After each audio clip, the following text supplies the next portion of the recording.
everyone. Welcome to Conspirituality. I'm Derek Barris. I'm Matthew Remski. I'm Julian Walker. And you can keep up to date with us on all of our social media handles on Instagram, Facebook, YouTube, and Clubhouse, where we had a very exciting Clubhouse last week where Alex Ebert and Eric Weinstein dropped in and turned into a 40-minute discussion between the three of us. Unexpected, but that's the nature of Clubhouse. So we're going to be at it again this Sunday at 1 p.m. Pacific, talking about some of the topics from this week's episode. And finally, we're on Patreon at patreon.com/conspirituality, where for as little as $5 a month, you can support this podcast and get access to our weekly Monday bonus episodes, as well as our weekend bonus content. Episode 38, Natural Hopes, Natural Fallacies. Many of us came to yoga and wellness spaces to heal or flee from the alienation of modernity. We wanted something untouched by our cities and factories and labs, something that reminded us of a world we never really knew. Nature was in such short supply that we had to invent it, to colonize it anew in exotic lands and mystical beasts. The deer whose antler gave longevity, the cow whose milk strengthened our family bonds. How many of us knew that our fetish for the natural could lead toward a consumerist cul-de-sac of fascist ideology? In this episode, we contemplate the meaning, practice, delusions, and hypocrisies of the natural. Derek talks to Sea of Shadows director Richard Ladkani about how the hunt for traditional Chinese medicine remedies has devastated the ecology of Baja California. I'm thinking about the disenchantment of the lab coat and how it drives so many to the warm regard of the natural healer. This week, The Jab looks at the data on how the vaccines are faring against those scary new COVID variants. To find out more about how some practitioners of complementary medicine are attempting to bridge the evidence and ideological gap with conventional care, Matthew interviews naturopathic Dr. Juniper Martin and fourth-year student Adriana Gerardino about their efforts with the Naturopathic Alliance to dispel COVID misinformation and to challenge racism in their profession.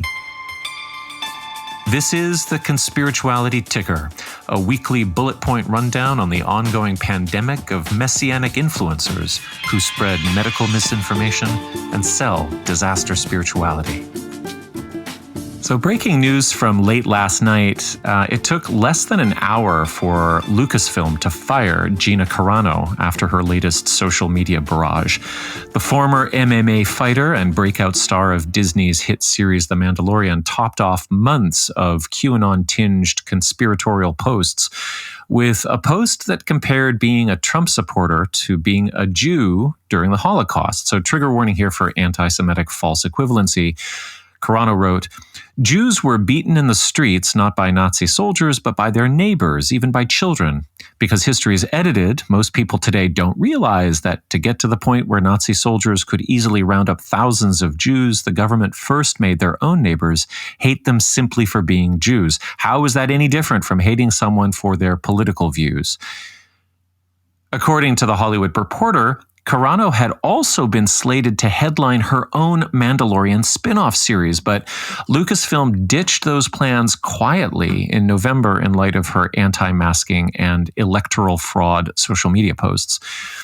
Clearly, it seems Carano missed the memo that Lucas and the whole Star Wars mythos is Antifa. I think she would have made a great Captain Phasma, but she wasn't cast as a fascist stormtrooper. The bounty hunters in Star Wars are mostly anarcho-libertarians. It certainly provoked an interesting conversation here at home with the 8-year-old who loves the Cara Dune character, but has felt creeped out by her anti-masking and QAnon BS. Well, breaking news from just yesterday, Robert F. Kennedy's IG page has been deplatformed. He had almost 800,000 followers on Instagram, and the app took it down for repeatedly sharing false vaccine claims. Now, his Facebook page is still up. He still has 300,000 followers there. It's not clear why it's still up or whether it'll come down as well. But this is a really big story for vaccine communications. I think anecdotally, the three of us agree that RFK's influence over the yoga wellness world has been enormous, and we've mentioned him a lot on the podcast. There's just lots of yoga people and alt health people loving this defender of Camelot with the piercing blue eyes. Now, the report comes a day after CNN Business reported that Instagram continues to prominently feature anti-vaxxer accounts in search results, and while also Facebook groups rail against vaccines remain easy to find. I was so happy to see that CNN report because finally some of the larger news organizations are understanding what's at stake and specifically how they drill down onto the monetization of the anti-vax groups. And I've seen a lot of chatter on social media over the last day since this happened, especially this morning. Jules Evans and I have been going back and forth, for example, about this and the ideas behind it. And it is a complicated topic. I think deplatforming always is, especially in these regards. But one thing I want to point out is that RFK Jr. is likely monetizing this in some capacity. I don't see why else he would spend so much time and attention on it. But that being said, he has been willfully spreading misinformation, and you can say disinformation about mercury levels, the dangers of ethyl mercury versus methyl mercury, and what's actually in vaccines for years. So from my perspective, when this deplatforming issue comes up and we're like, well, he's just taking a side or choosing to not take the mainstream narrative, I'm like, no, he's actually putting forward disinformation on a regular basis. And if we're going to look at that when we look at other industries or when it comes to racism or xenophobia and disinformation spreading, we have to do it in our medical discourse as well, because it's not doing anybody any good if you're confusing people about the types and levels of mercury that are going into vaccines. And most vaccines don't have any mercury to begin with, but that's one of his biggest lines that gets people. Yeah, I would actually say it's the most clean-cut kind of version of how we think about this topic, right? Because we're talking about very dangerous medical misinformation or disinformation, right? Where we can look at the science, we can have an objective evaluation of what is being said. I sometimes think that the point of view, and I understand it, I have some sympathies with it to a certain extent, that says, well, you shouldn't silence everyone, you should let people have their say, and then the best ideas will win, etc. I was thinking about this, that it's kind of like the argument in this case that we should just go for herd immunity. So let the virulent misinformation and disinformation just do what it does, and the strongest will survive. And the problem is, when you're dealing with such well-crafted propaganda, it's very, very confusing to people who are not informed of the facts and are not scientifically literate. Oh, wow. So your argument's actually just sinking in. You're saying that the sort of survival of the fittest with regard to, the evidence that gains prominence, or the discourse that gains prominence in the public sphere, is just the wrong way to think of things. There can't be social Darwinism with regard to the reality of, medical facts. Agreed. Yeah. That's exactly what I'm saying. I feel like the people who think that this is a free speech argument, because I will say that it is not. The people who think it's a free speech argument want to say, just let everyone say whatever they want, and the best ideas will win. In cases like these, I think objective facts and evidence actually are the final arbiter. I also think we have to look at the balance between what we know of ourselves psychologically and biologically, and what these mediums that we're communicating on are doing to us. A few years ago, I interviewed Dan Carlin of Hardcore History, and it was a great interview. But there was one point that I keep remembering when I asked him, think 100 years from now, when historians look back at this time, how are they going to decide what is true? And he pointed to ancient times and he says, well, we've always had that problem. And people look and they find the best evidence and then they make the cases from that. And I just feel as though there's just too much information right now to sort through. And maybe we'll have some sort of AI and data analytics to use our spreadsheets to make that, we can adjust in that way in some capacity. But I still feel like it's going to be a very hard process of being a historian 100 years from now and understanding what is true, which speaks to your point, Julian, of just the willful misinformation, which is disinformation that's spreading. Well, also to speak to a very common theme throughout all of our work on the podcast, the transgressive, the emotionally provocative, the person who positions themselves as the Cassandra who is going to somehow reveal, the deepest secrets of the society. That's incredibly persuasive and inflammatory and engaging in social media. And as Imran Ahmed said back on episode 10, nobody retweets the NHS. And that's really stuck with me is that public health communications is boring in comparison to what RFK is able to do with his platforms. That's right. So that's the other piece, which is that on these platforms, this kind of misinformation spreads really, really effectively. And I think to extend the metaphor around how, we don't want to go for herd immunity against misinformation because that doesn't work, containing it does work, even though, it's going to go underground. It's going to be edgy. It will be in unregulated spaces on these other new platforms that are emerging. That's, I think, not exposing people to it on Facebook and Instagram and YouTube is a good thing. It's a way of containing the infection. Yeah, that's Ahmed's argument, actually. And then he has the receipts to show it, that when Ike is taken down from YouTube, his audience gets taken out by 70% or something like that. And it's very, very difficult for him to build it back on BitChute when he doesn't have access to the same tools that we do. I also would argue that we have a former president who's experiencing that problem right now because he no longer can just yell at his screen and everyone has to talk about it, which has been a wonderful silence for this past month or so.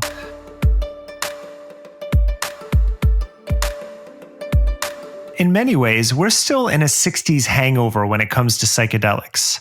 The tethering of LSD and magic mushrooms to free-loving hippies wasn't even true then.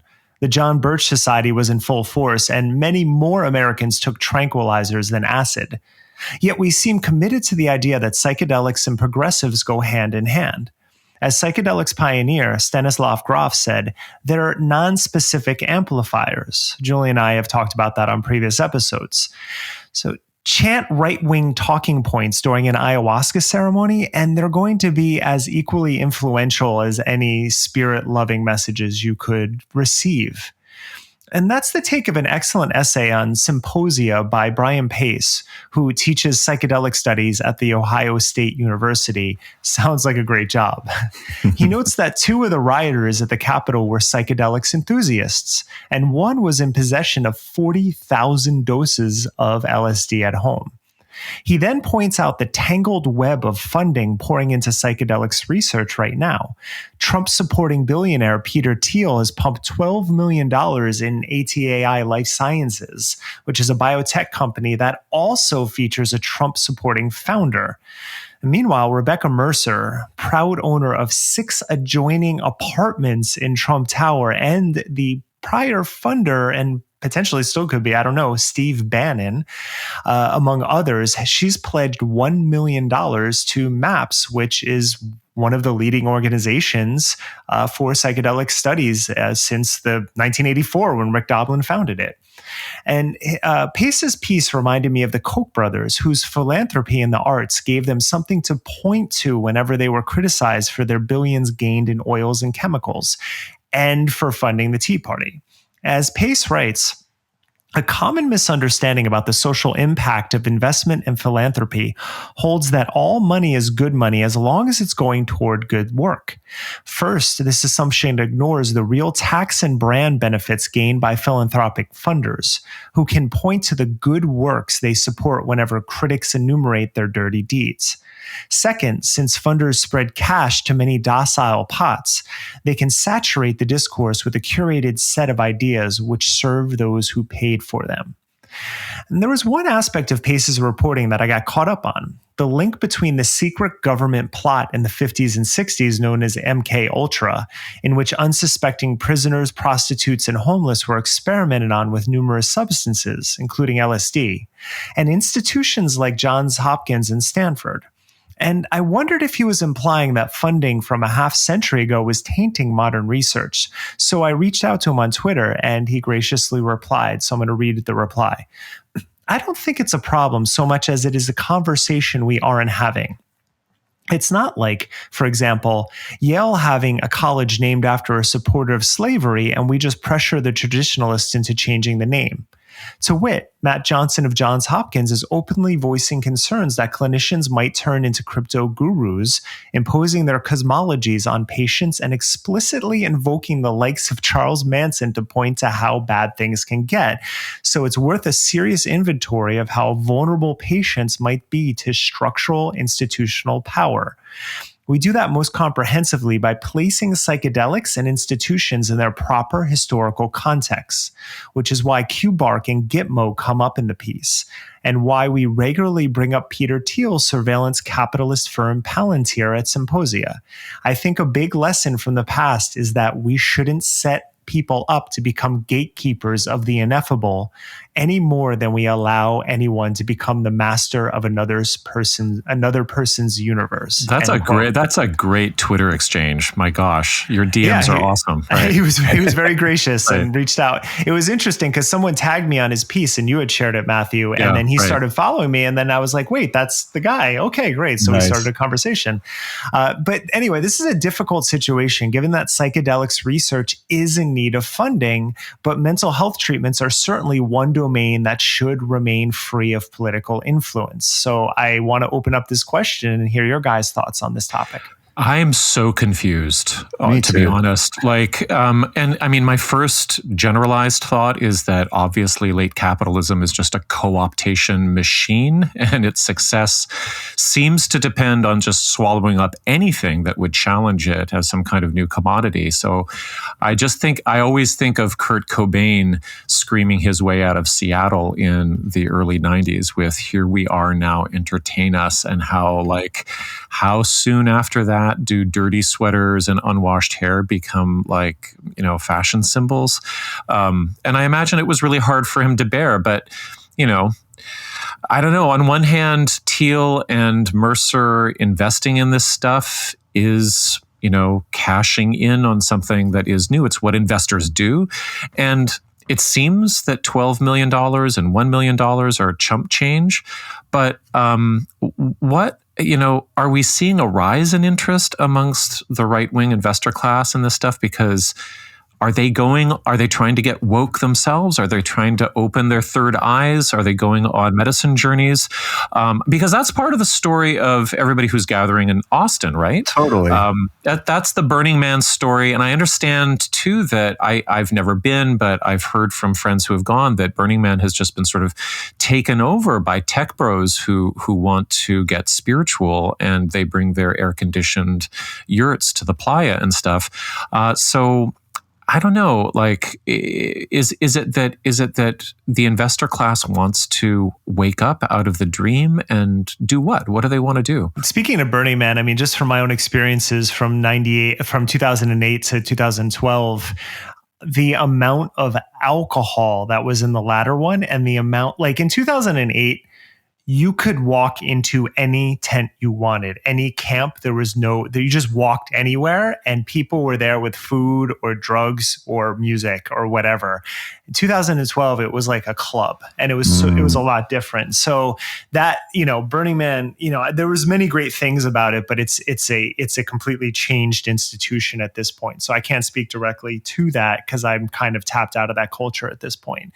But in terms of, no, I don't know how many, but right-wingers are investing in this. But my biggest concern about this from a mental health treatment standpoint is that psychedelics are not something you take regularly. Mm-hmm. So how are they going to monetize this in a way that you can monetize, say, antidepressants that you have to take every day? It's impossible. Right. So one pivot they're doing, and you can see this is a big thing out of Silicon Valley, is promoting microdosing because for productivity enhancement, because that's one way that you can keep people taking them regularly. But when you're talking about like MindMed, who has now created an analog of Ibogaine that is non-psychedelic and could treat addiction, you're not talking about years of taking these drugs. So how are they putting this much money in, and how are they going to monetize it? They're going to want a return and then some.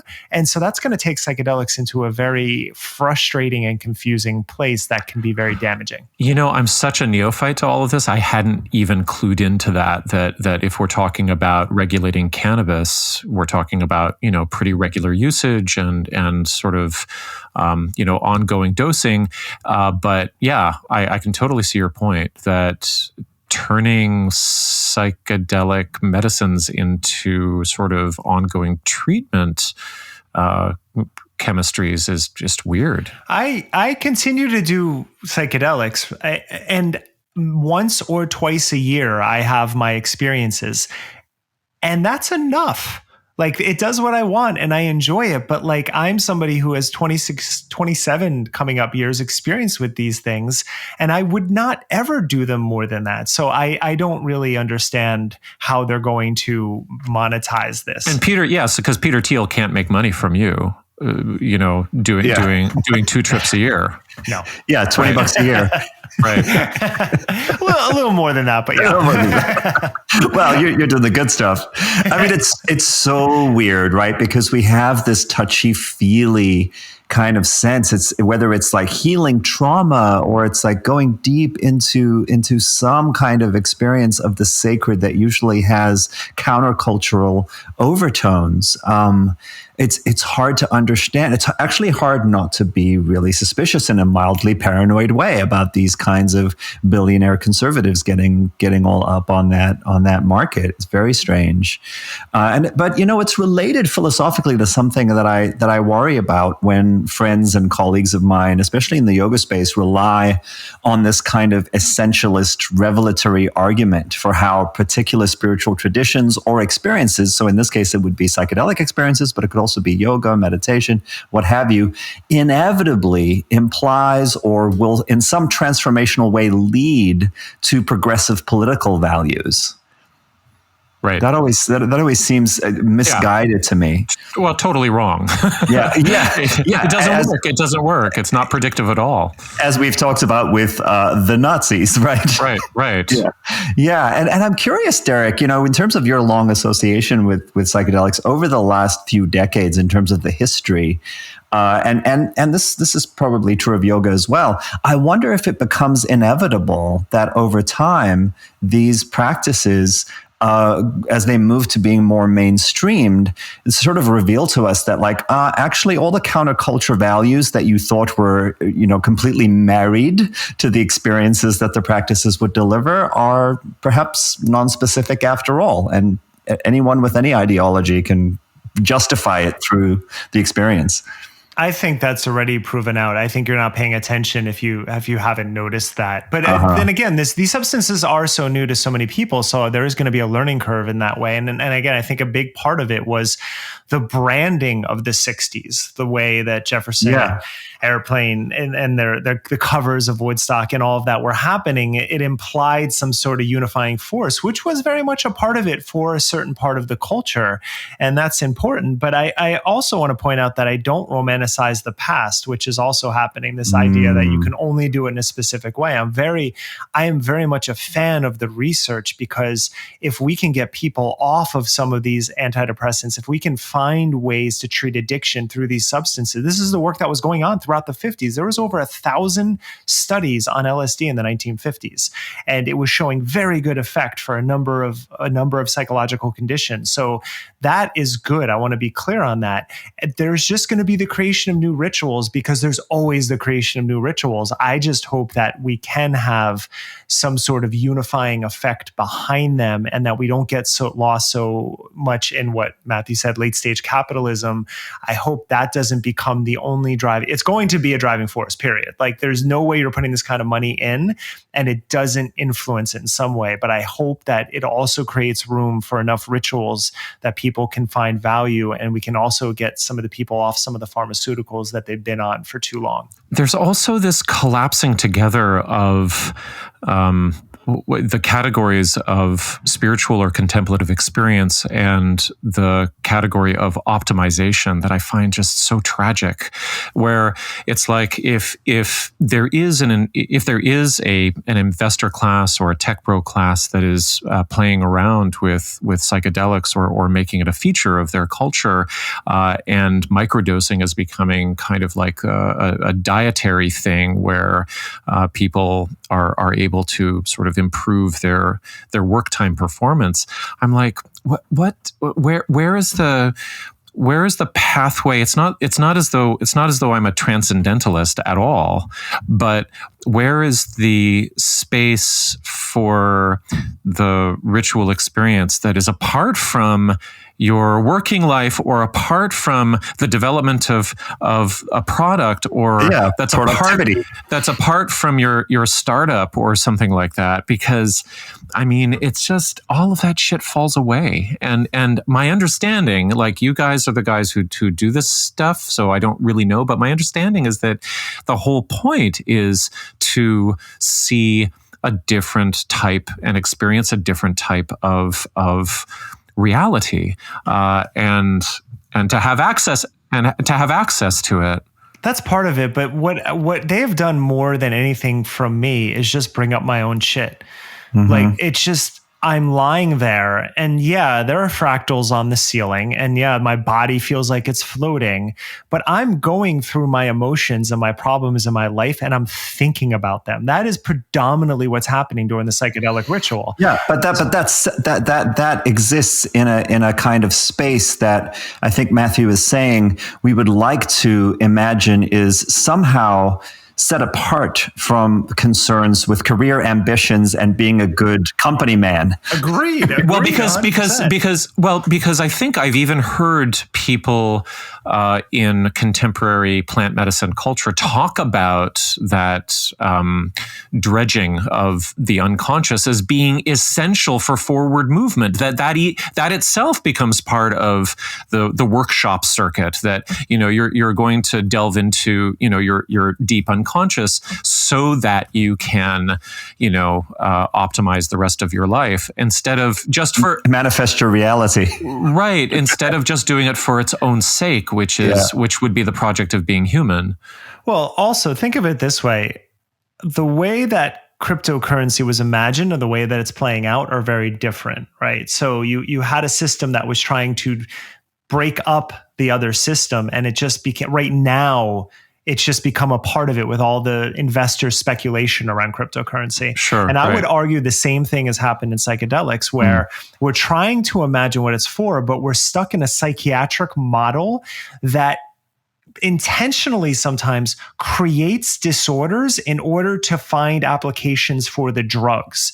You only need to read the 5 editions of the DSM to understand how this has happened over the course of a half a century. The evolution. So you're constantly, this must be a new disorder we've discovered. And guess what? This treats it. Here we go. We can use this. And that model is being applied in the workshops that you're talking about, Matthew. You're exactly right, because you know what? Some people have experienced trauma, but some people, they're just okay. And they might have bad days and they have good days, but they're getting by and they feel good about their life. But then you go to this workshop and you're hearing, we're going to get you past your blockages. And then you say, oh, I must have blockages. Mm-hmm. And it's setting up that same sort of model that we've seen in psychiatry for too long.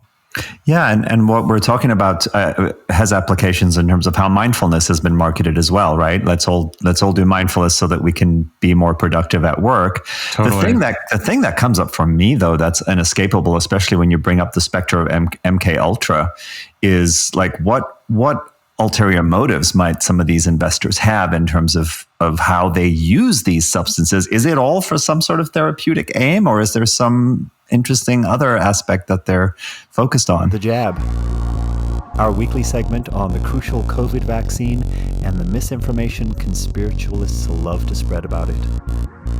The dominant news on the vaccine front focuses on the very scary new COVID variants I know that you've heard of that have emerged in the UK and South Africa and are now spreading.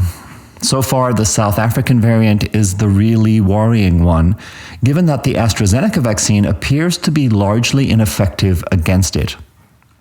The data so far, though, is from 2 very small studies, so more clarity will emerge as the science continues. In a controversial move, South Africa's Minister of Health announced a halt to the rollout of the AstraZeneca vaccine for this reason. Now, critics say this could be a reckless choice, given that the low-performing effectiveness data we have so far is only in relation to mild and moderate infection. The vaccine may still provide protection from severe illness. We'll find that out. Now, for our anti-vaccine conspiracists, or even those who are hesitant and wanting to just ask nuanced questions, here's something to consider. Notice how these types of real-time developments are openly reported in the mainstream media. Millions of doses might end up getting dumped as scientists and public health officials struggle to keep up with the twists and turns of this battle. They are also openly reporting and not covering up the studies that show vaccine failure.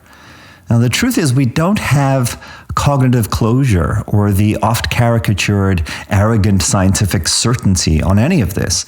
There's no monolithic message that whitewashes complexities or problems around the topic. What we do know is that without an effective vaccine, things only get much, much worse. And with one or more, we have some chance of beating this pandemic.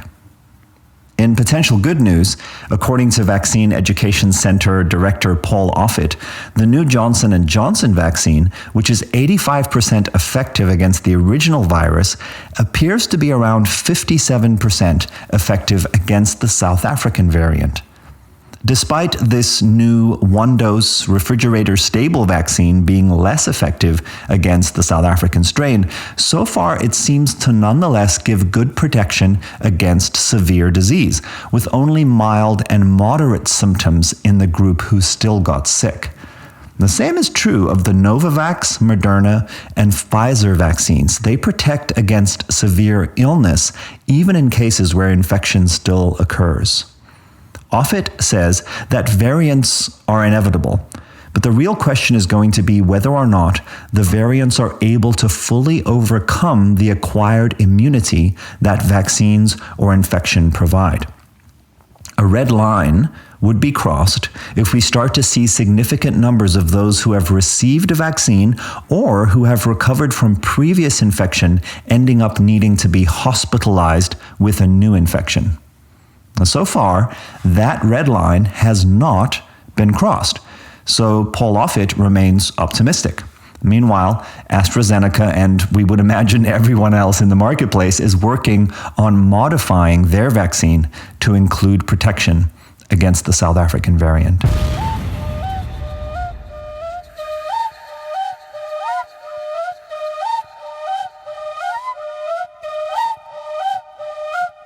One of the biggest criticisms I've received over my years of science writing is that I'm supporting a flawed model, otherwise known as Western medicine. And indeed, it is. Our current science is not perfect. But what usually follows that criticism is that there are ancient natural healing remedies that we should be relying on.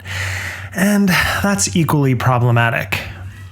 Many people romanticize the past, this notion that the secrets to optimal health and longevity rely on so-called natural medicines. It was this psychological quirk that Chairman Mao exploited when he boosted, you can even say created, the concept of traditional Chinese medicine in the 1950s. For this segment, I'm going to focus on one particularly insidious TCM cure that's collapsing an entire ecosystem in Baja California. But let me provide a little context first. The romanticized version of TCM is that it's an ancient system that has made a giant impact in the West, particularly in naturopathy and acupuncture, along with practices like cupping, gua sha, and herbal treatments. But just as the asanas you're doing in your local studio, or more likely on Zoom right now, whose postures are not thousands of years old, but really just over 100, TCM was first introduced as a concept in the English language, not Mandarin, and the larger framework was a nationalist plot by Chairman Mao in the 1950s. I want to thank Alan Levinovitz for this part of the reporting, whose article is linked to in the show notes. So, yes, medicine is ancient in China, just like it is around the world. There was not a comprehensive system, however. The Compendium of Materia Medica was written in the 16th century, and the author is said to have read 800 textbooks in compiling his massive work, so he's really the first to systematize a wide variety of practices, just as the Hippocratic Corpus systematized Greek medicine roughly 2,300 years ago. Mao's desire to unify Chinese medicine with Western medicine pushed TCM to the forefront. That doesn't mean he was a fan. In fact, he once said, "Even though I believe we should promote Chinese medicine, personally, I do not believe in it. I don't take Chinese medicine." So he didn't see it as a method of healing, but a political opportunity. In 1952, the president of the Chinese Medical Association followed this up when saying, "This one medicine will possess a basis in modern natural sciences, will have absorbed the ancient and the new, the Chinese and the foreign, all medical achievements, and will be China's new medicine!" Exclamation point. And so traditional Chinese medicine as propaganda spread out over the world. I understand that America is going through an identity crisis right now, and that, in fact, much of that self-reflection is healthy in terms of grappling with racism, misogyny, and xenophobia. But we have to criticize dangerous systems. And given issues in online security, human cloning, and AI in China right now, let's remember this country's government has been a propaganda machine for many decades. Now, does this mean that no TCM treatments work? Of course not. But it's filled with pseudoscience, and as I'll get to shortly, these unproven and at times dangerous concoctions are affecting numerous ecosystems across the planet. Why would people in America fall for a medical ideology that believes that bear testicles and tiger penises are potent aphrodisiacs and crocodile meat improves memory? Or that those illegally traded cobras being served improves your eyesight? Levinovitz explains, the reason so many people take Chinese medicine seriously, at least in part, is that it was reinvented by one of the most powerful propaganda machines of all time, and then consciously marketed to a West disillusioned by its own spiritual traditions. And he's right, we're suffering from severe distrust of our institutions right now. In many cases, deservedly so. But when you turn to another untrustworthy institution for an answer, you're ultimately going to be disappointed. For example, in the fall, I was on Parler to track some of the figures we cover on this podcast. Now that the app is hosted on Russian servers, I have no intention of providing them with my information. Russia isn't exactly a haven for free speech, and you have to wonder why this particular hosting company was so willing to take on such a toxic media if it didn't have a stake in what's being shared, or of sharing messages they want Americans to hear. Nations don't just collapse unless there's both internal and external pressure. Ecosystems also just don't collapse, and I don't think humans realize our role in the many environments we're destroying right now. A recent review in the journal Science found that humans are devastating ocean ecosystems at an alarming rate. And the culprit? Anthropogenic noise. Our ocean trawlers, the practice of dynamite fishing, recreational speedboats, and so much more, decimating entire populations of sharks, whales, fish, plankton, coral reefs, all because we're just too damn noisy. Speaking of noise, Chairman Mao was an expert. In the push for Chinese expansion, he never worried about environmental impact. Think about this the next time you purchase a natural remedy marketing under this propaganda regime. The global population of tigers has been reduced by 95% due to illegal trading, much of it going into, you guessed it, traditional Chinese medicine.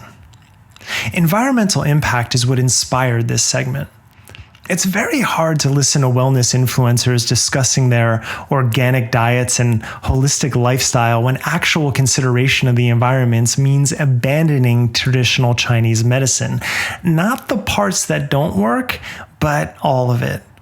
And I came to this realization when watching the National Geographic documentary, Sea of Shadows, in 2019. The director, Richard Ladkani, decided to use his filmmaking skills for environmental justice after following Jane Goodall around the world, which resulted in the film Jane's Journey. She inspired Richard to look at the environment and its interconnected systems in a different light. He has since dedicated his career to making movies with a purpose.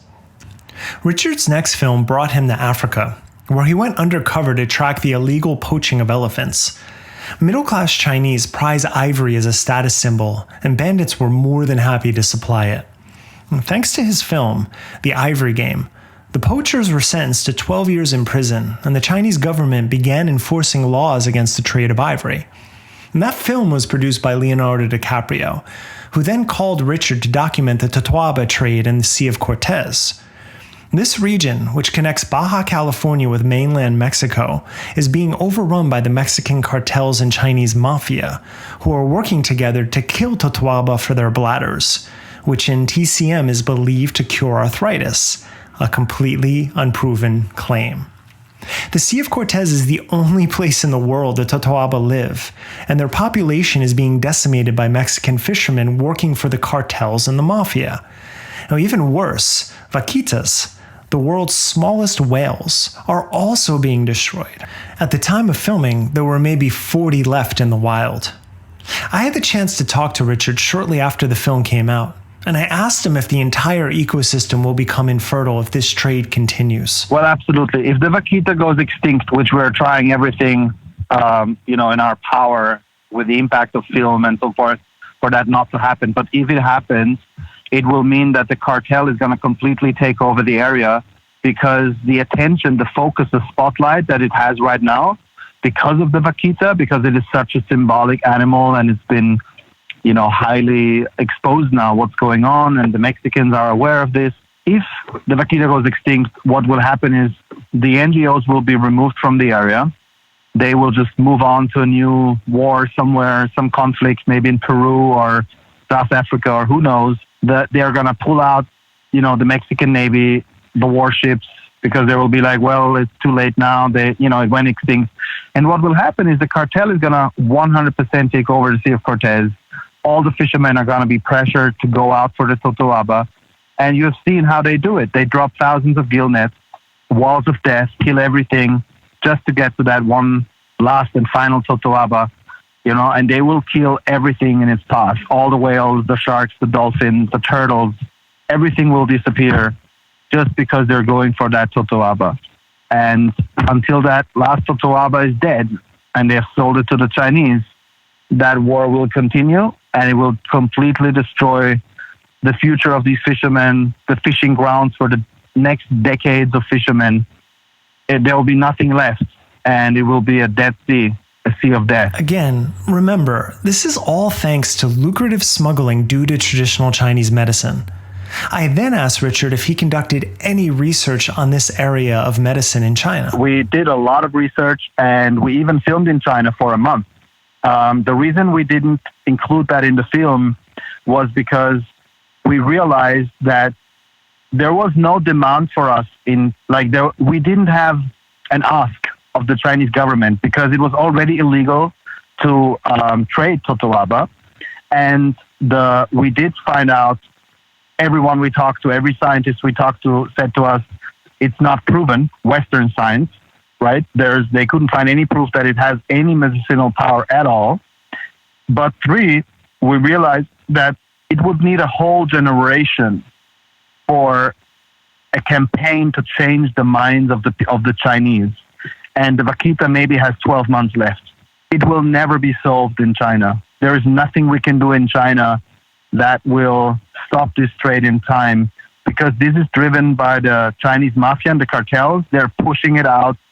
They are going to always push out the message that, yes, it works. Chinese traditional medicine is the only medicine that works. And of course, this is, highly prized, valuable medicine.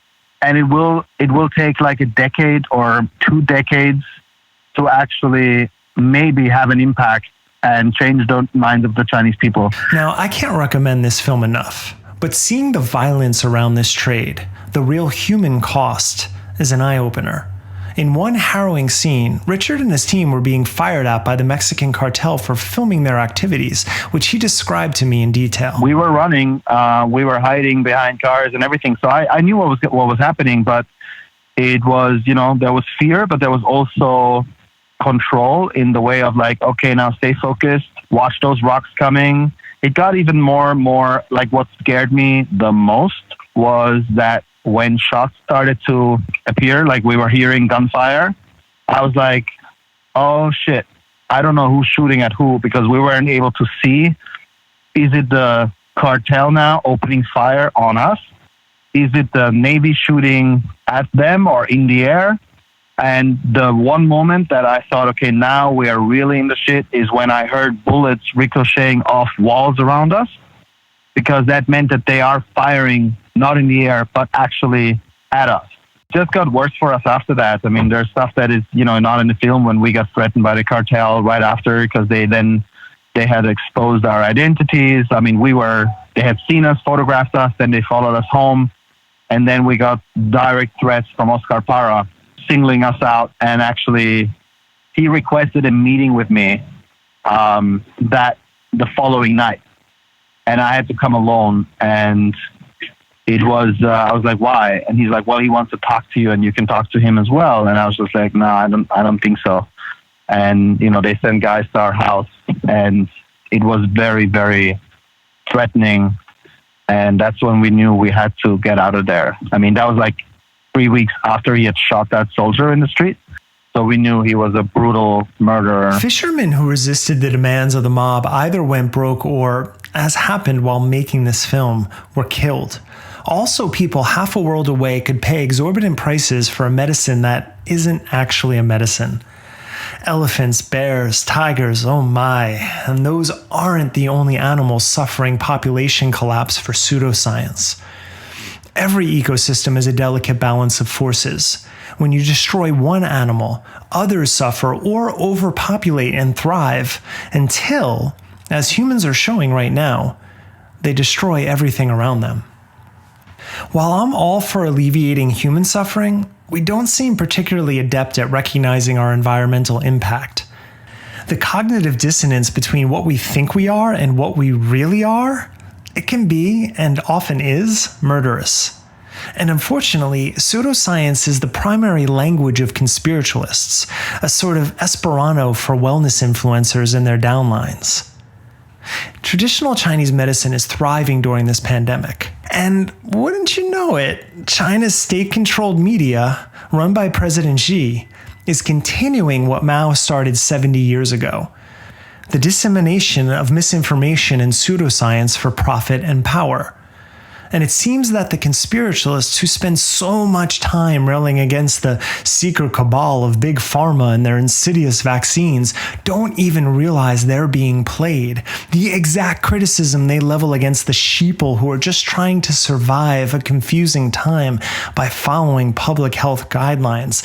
But let's be honest, it was never about the environment, and it's definitely never been about science. If it was, then TCM advocates would recognize that if acupuncture has healing properties, It's thanks to the adenosine rushing to the area of insult in the body, not vital energies that are being balanced to supposedly alleviate COVID. And that's okay. That's what science does. It looks for evidence. If down the road we discover that TCM really does treat a dangerous virus, let's use it. But right now, there's no sign of such a thing. Yet still, people in Canada are paying $50 a box for unproven treatments. And that's nothing compared to what the vaquitas and totoabas and tigers and elephants and bears and ants, yeah, they're in there too, what they have endured in our quest for optimal health. We want eternal youth and perpetual virility, and the price is their lives. And I get it. Put on your oxygen mask first. But when you suck all the oxygen out of the world, pretty soon you're going to find your own supply dwindling as well. Such an eye-opening segment, Derek. Thank you. You know, the thing that stuck with me is this organized crime angle, because it was so chilling. And you were talking about how it intersects with the environmental and extinction concerns that I think were the main focus. But wow. Did you know about that intersection when you got into this topic? I knew about it from Africa. And I mean, well, the elephant trade, which Richard also has worked on, is specific to ivory. So it's not traditional Chinese medicine. That's actually a status symbol, because as there is a bigger middle class in China, they want to show that they're now earning more money. And ivory is one way that you do that. But I did know about it from what I mentioned about tiger penises, for example. Yeah. So there is poaching of all of these animals, a lot for virility and sexual dysfunction or sexual enhancement. But the Baja California and the Totoaba story, I was pitched that for a Big Think, and that's how I got into him. And he was on, the audio is from my old podcast, and I had no idea about any of that. Wow. And was he saying, if I heard him correctly, that lobbying the Chinese government on this topic really makes no difference until the demand from the West is less of an incentive for these people who are making so much money? Well, not exactly, because remember I said about the Chinese government actually came out against ivory because of his film and because of the pressure of that film. Gotcha. I think what he was saying more had to do with consumer demand is still going to be high. Mm-hmm. And it actually just fits back to what we were talking about earlier about deplatforming. If you're not cutting it off at the source, I think it's something like they get something like $80,000 a bladder from the Totoaba, whereas the fishermen are making dollars. You know, so the chain that goes through is crazy. So until that is cut off, you're not going to, the supply, as long as the supply is coming in, there's going to be demand in China. So you have to cut off the supply. So in this particular instance, that was why he was like, you know what, it just didn't make sense to focus on traditional Chinese medicine in that regard, because the demand is going to be there as long as the bladders are being sent in. So I've got kind of like a stepping back a little bit question that's a little bit more general, which is, what do we know about evidence-based testing of TCM treatments? Are they in the realm of homeopathy? Are they better? What's going on in that world? I'll speak, the one I most know about is acupuncture. And as I mentioned with adenosine, that seems to be the number one mechanism for why acupuncture could work. Basically, you're puncturing your body and you have a chemical that's going to try to calm the inflammation. So that there's you're just making your body's immune system do what it does. There has also been shown pretty strong evidence for something called electrical acupuncture, which could work. But then you're actually electrifying the needles. Right. So you're adding an element.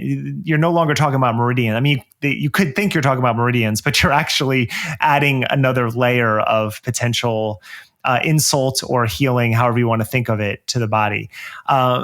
There have been positive acupuncture, results before. Most of them that I've read are in acupuncture journals. And so it's very difficult to wade through this. And I also personally believe, having had probably about 30 acupuncture sessions in my life, the ritual of going into an office, listening to music, the lights are low, lying there and just breathing consciously for a half an hour, it has parasympathetic nervous system effects. And I don't see why people get so offended when you point out that that could be one of the reasons that it actually has efficacy, not the meridians. Did you find too that there were, because I've had a couple of very interesting acupuncture and acupressure shiatsu type treatments in my life. And did you find too that there was some sort of, meaning to the placement of the needle with regard to, a bodily experience or a memory or something like that? Only once, when I got a needle stuck into my neck, and it had a muscular effect where my muscle shook for 5 minutes and then released, and that was very intense. But that is the only needle I ever remember really feeling ever. No, but did you associate, well, I guess what I'm asking is, did you associate that with a neck injury or with somebody like grabbing you by the neck when you were 6 or something like that? Do you know what I mean? No. Yeah. No, Some kind of mind-body somatic healing moment. Yeah. Yeah, because I'll tell you, I had, so the weirdest acupuncture experience I had, it was with electrified needles, but it was within the context of the second cult that I was living in Wisconsin. There was an older guy there who had actually been at Rajneeshpuram. He was, very kindly. I don't know why he was still a devotee. I don't know why he was still wrapped up in cultic groups, but he was, and I guess that's just what he did with his life. And he had some kind of training in acupuncture. And I remember that I had gone through some terrible emotional experience where I had wept and wept and wept for a whole day. And then the day after, I was supposed to sing in this band that I was in, and I had no voice. And so I went to the guy and I said, can you help me? And he laid me down on his table, and it was kind of like a special thing to be in his room. And, he was in his 70s, and he just seemed to be this very wise and caring and loving man, and he put a needle right into the nape of my neck, which was a little bit shocking. And within 2 or 3 minutes or something like that, my voice had returned from like a frog squeak to completely, as it was, and it was very impressive. And so that stuck with me for a long time. But I guess what you're saying is that the notion that he found a magic spot that was determined through medieval intuition is that's a little bit sus. When you say nape of your neck, you're talking about your throat, actually, aren't you? Yes, I am. Yeah, right. Yeah. You mean sort of like in the tender part of the throat, right above the breastbone. Yeah. Exactly. Right above the notch of the collarbones. I wanted to say this, which is that, we're going to talk about this more in a little bit, but the ritual, the nervous system downregulation, the sense of being cared for, I think all these things are really significant, really valuable, really beautiful. And I think people who practice Chinese medicine, a lot of people are providing a wonderful service for people in terms of that ritual experience. And I believe that can be healing. In terms of the scientific data on the efficacy of acupuncture, there are only two things that it shows real positive data for, and that is pain, joint pain or other kinds of pain syndromes, and vomiting after, I forget if it's after surgery, after childbirth or something to do with vomiting. And the interesting thing about that data is that in both cases, the effects of acupuncture were the same regardless which points you used. So it didn't matter what the points were. There's something perhaps to what Derek is saying, that the puncturing of the skin and the ritualized experience creates some sort of effect that then helps resolve the symptoms. And here's the really interesting part. it was the same even if you used sham needles. acupuncture needles that didn't even penetrate the skin.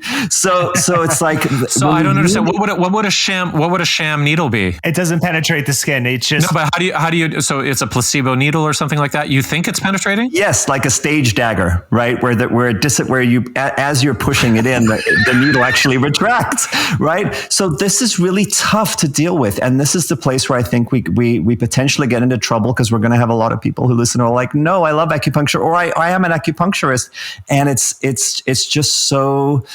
When you look at the scientific data, it's undeniable. Because what you're saying, Julian, is that anybody can be an acupuncturist, actually, because there are no points. I am saying that, and so you have this elaborate body of information that you study, and this whole model of the human body and how it works and how you diagnose and what the meridians and the pulses and where you should put the needles in specific points, and it appears, based on all the best science we have so far, that all of that is inconsequential. I wonder if the training in all of the points in the meridians is actually the nurturing of the care practice, though, right? If you pay that much attention to the way in which meridians and points on a theoretical body would then map onto your individual client, and then you spend a long time trying to figure out, okay, where is that exact place on this person's body? That is a very intimate moment, right? Where the person is trying to find something specific for you. Well, I did want to add that, just as Derek suggested, we found an article in Nature that shows the CCP actually pushing TCM treatments internationally as COVID treatments. So we'll post that. It's from Nature. And just quoting from the article, it says that in China, senior government officials in the state media are pushing a range of traditional Chinese medicine as being effective at alleviating COVID-19 symptoms and reducing deaths from the disease. However, there are no rigorous trial data to demonstrate that the remedies work. Although the efficacy of some TCM remedies for COVID-19 is being tested, some researchers say the trials have not been rigorously designed and are unlikely to produce reliable results.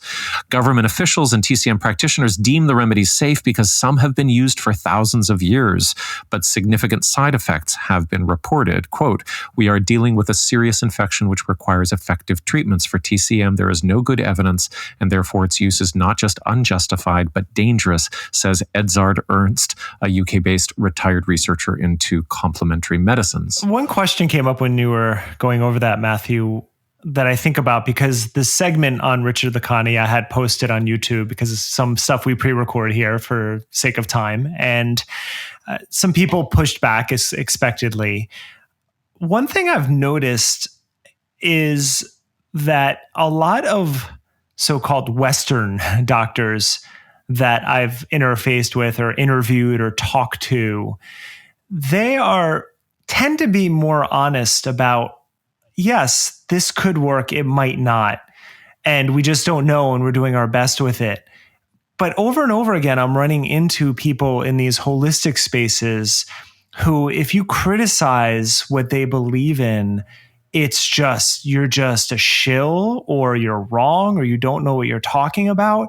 And the level of aggression that comes when you do something, if you like acupuncture, great, and it helps you, great. As Julian said, there's nothing wrong with that. But I'm wondering why some people, I don't want to say all because it's not, but a good amount of people, just when we present an article like sham needles are as effective as regular needles, or electrical needles are far more effective than regular needles, why can't you just own up to the evidence? Well, I think this is the difficult place that our whole podcast in a way focuses on, how these things intersect, which is that if you hold certain beliefs based on identifying with them, or based on powerful experiences that you've had or anecdotes that you've heard from other people, and the evidence then doesn't support those beliefs, I think, especially when we're talking about medicine, it's very easy to lean in the direction of the conspiracy theory that the truth is being suppressed, the evidence is being manipulated. It's all about big pharma trying to shut down this beautiful, meaningful thing that I'm invested in. And so then if you start bringing evidence up into that particular conversation, become an avatar for that big pharma conspiracy. I think, Derek, to your point about like, why is the pushback so outraged? The first thing that I think about is that, I mean, I personally, there's something in me that understands it, and I chalk that up to perhaps being still closer to my religious upbringing and my heritage, and knowing that wasn't really a part of your life, and you identify as an atheist. I think what you're doing when you say, the sham needle is just as good as the real needle, and there aren't really points, is you are assaulting something that has many, many different vectors of meaning for a person, including spiritual and religious meanings. And so it's not really about, it's like you're using science to debunk somebody's relationship with spirituality. And I think that's a really hard place to be. And yet here we are because, we're in an industry and part of a demographic that has unfortunately found itself at the crossroads of, public health and alternative health. And that's exactly where these questions play out. Yeah. And so it seems like it seems like the crisis we're going through now in some ways might represent an opportunity to have these conversations better, to start making these distinctions and I would hope so. Through. Right. Yeah. But it is to your point, it's very, very difficult for those emotional meanings and for those deep layers of identity. I've had two situations this week where I've asked people questions and they haven't answered them, but then went on to attack other points. Like that happened on Twitter and on Facebook with around different segments of this podcast. And it's just a mindset that does confuse me. I am very grateful that I had a modern surgery and chemotherapy to treat my cancer. But if you said to me that chemotherapy doesn't always work, I'd be like, yeah, absolutely. No, it's a guessing game. And we know that. They're honest about that avenue. And I really hope there are better applications moving forward. Or yes, I'm an atheist, but I think that Buddhism explains the worldview of any faith that better than any other one. So my practice tends that's my worldview is Buddhist. And if you're saying Buddhism is bullshit, I'm not going to get offended and say, why do you think that? Yeah. Let's talk about it. And it really frustrates me that people can't be a little more mature in their conversations and not take it so personally, because these are all areas that are ripe for conversation and exploration, but we just seem to like curl up in a ball and just defend our territory so intently. It's really frustrating. We're also defending therapeutic relationships that can often feel like they're religiously intimate. We're sometimes defending entire sort of sectors of our heritage. There's a lot to defend. Like I get it. I think too, Matthew, that what you're bringing up is really important, especially in conversation with Derek and I, because neither of us have literalized religious beliefs. And I didn't grow up really with any kind of religion. I grew up with very sort of, skeptical, intellectual, psychologically minded parents. I went to a church school, but I kind of thought it was nonsense. And so I've never really had that deep investment right. in something that would elicit that kind of response. And so I sometimes struggle to understand why people would. I think I was predisposed to be skeptical towards my Catholic education, but that wasn't really an option to take that path. And so what I did was that I tried to be super intelligent in my devotion.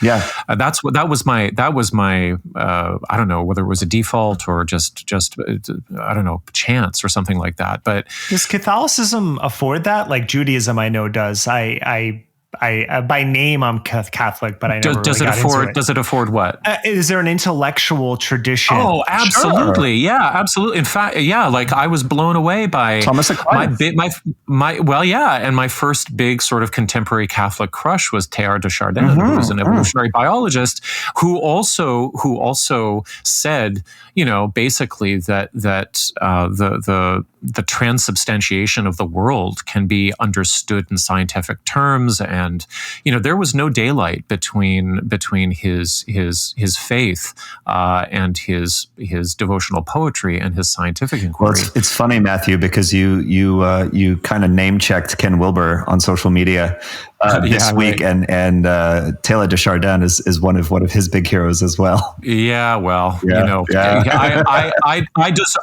I deserve de Chardin more than Ken Wilber does. I don't know whether Wilber grew up Catholic, but like, no way, man. He doesn't go into one of your fucking quadrants. Forget it.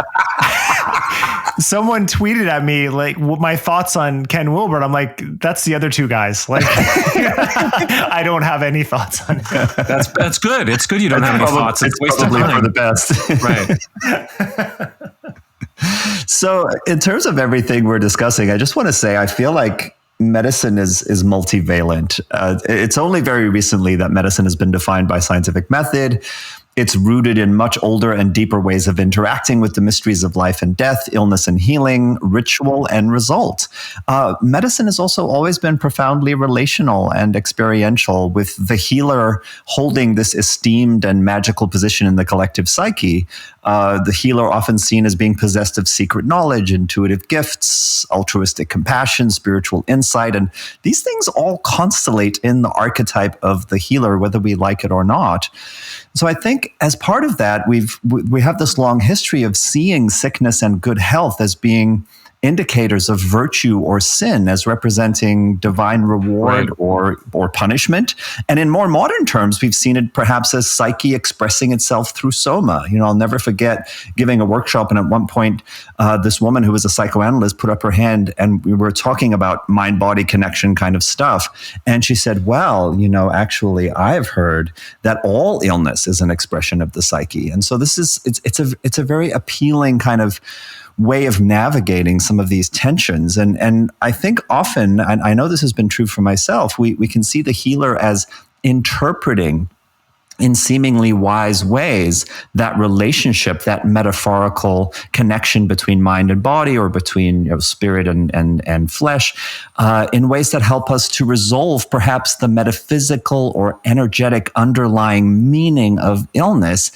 And then related to that, the healer has traditionally been thought of as being well-versed in the apothecary of nature, right? Conversant with perhaps the animistic spirits of the plant world, a kind of elemental magic that can treat and cure. So, as you guys know, I love to point out that once again, we're in the realm of the mind-body problem. We're in the realm of consciousness, which is why this is such a big topic in the alternative health sphere as well, belief in mind over matter, right? So we stand at the edge of all of these mysteries, I think, in a primal way, when we're sick, when we're afraid of being sick, when we seek optimal health, which is why conspiritualists can manipulate these things so effectively. And we long to be met by the healer or by the medical system we're interacting with in ways that evoke that archetype. Of course, some of us long for that more than others. But I just want to say that too often what I see is con artistry in the wellness subculture is normalized. And at its worst, it really exploits this vulnerable longing. And that, of course, brings us to science, which we've been talking about already. And I would argue that scientific method is just what human curiosity about the world, about how the world works, it's what it evolves into. But even science still remains inherently mysterious to most of us, right? And medical science is miraculous and magical seeming when it works. And if doctors are the new shamans, they've been denuded in this antiseptic way of so many of these primal associations. The quick turnover of the medical visit, the mechanistic relational style can often feel dehumanizing and bleak, rather than experientially rich and sacred. So that makes me wonder if the huge market for alternative medicine and intuitive healers thrives because it amply compensates for a lack of scientific validity by activating and amplifying these emotive spiritual resonances. Do you know, as you're describing what the function of the healer has been and has transformed into, I'm reminded of this amazing book by Drew Leader called The Absent Body. And, he reminded me that Descartes, who takes a beating in contemporary philosophy, and especially amongst those who are sort of holistically minded for apparently separating body and spirit, or body and mind, and so on. Leader just says that Descartes probably is better understood describing a phenomenological experience of separation between what you know of the body and what you don't know of the body.